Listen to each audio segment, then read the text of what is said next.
ഒരു സ്ഥലത്ത് ഒരു ആക്സിഡൻറ്റ് സംഭവിച്ചു, ഇന്ന സമയത്ത് ഇന്ന സ്ഥലത്ത് ഒരു ആക്സിഡൻറ്റ് സംഭവിച്ചു. അപ്പോൾ അവിടുന്ന് ഒരു ആക്സിഡൻറ്റ് കണ്ട ഒരാൾ ഡോക്ടറിനെ വിളിക്കുന്നു. അപ്പം ഡോക്ടറിൻ്റെ ടീമിൻ്റെ ഒരു റെസ്പോൺസ് എങ്ങനെയായിരിക്കും ആ ഒരു കോളിനോട്?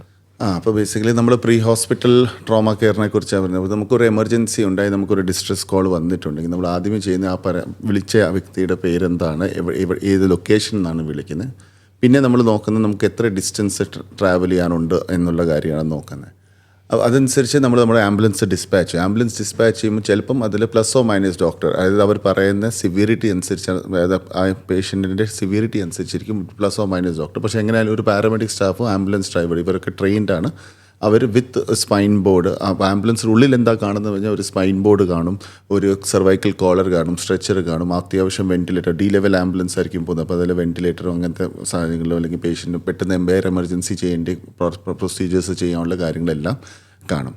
മീൻവെൽ ആംബുലൻസ് ഡിസ്പാച്ച് ആവുന്ന കൂടെ തന്നെ നമ്മളൊരു കോൺഫറൻസ് കോൾ പോലെ ഒന്ന് സെറ്റ് ചെയ്യും. ട്രോമ അഫക്റ്റഡ് ആയിട്ടുള്ള പേഷ്യൻസിനെ നമ്മൾ ട്രാൻസ്പോർട്ട് ചെയ്യുന്നത് വളരെ കെയർഫുള്ളായിട്ടായിരിക്കണം എന്നുള്ളത്. അപ്പോൾ അതിനെക്കുറിച്ച് ഡോക്ടറിന് എന്താണ് പറയാനുള്ളത്? അപ്പോൾ നമ്മൾ ഒരു പേഷ്യൻറ്റ് നമ്മൾ ട്രാൻസ്പോർട്ട് ചെയ്യുന്നതും അല്ലെങ്കിൽ നമ്മൾ എമർജൻസി റിസീവ് ചെയ്യുന്നതും നമ്മൾ സ്പൈനൽ ഇഞ്ചറീസാണ് ഏറ്റവും ഇമ്പോർട്ടൻ്റ് ആയിട്ട് നമ്മൾ നോക്കുന്നത്.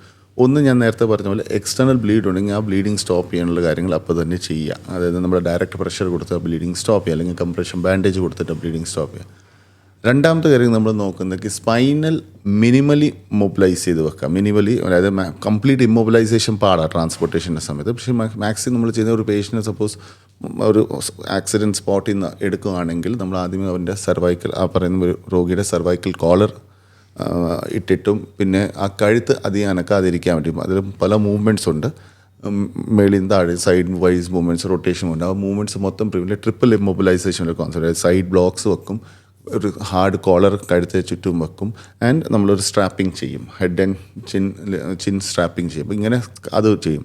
രണ്ടാമത് ഈ പേഷ്യൻ്റ് നമ്മൾ റിസീവ് ചെയ്യുന്ന ഒരു സ്പൈൻ ബോർഡിൽ, ഒരു ഹാർഡ് സ്പൈൻ ബോർഡിലാണ്. ആ സ്പൈൻ ബോർഡിൽ റിസീവ് ചെയ്തിട്ട് നമ്മൾ അതിലും ബോഡി സ്ട്രാപ്പിംഗ് ഇടും.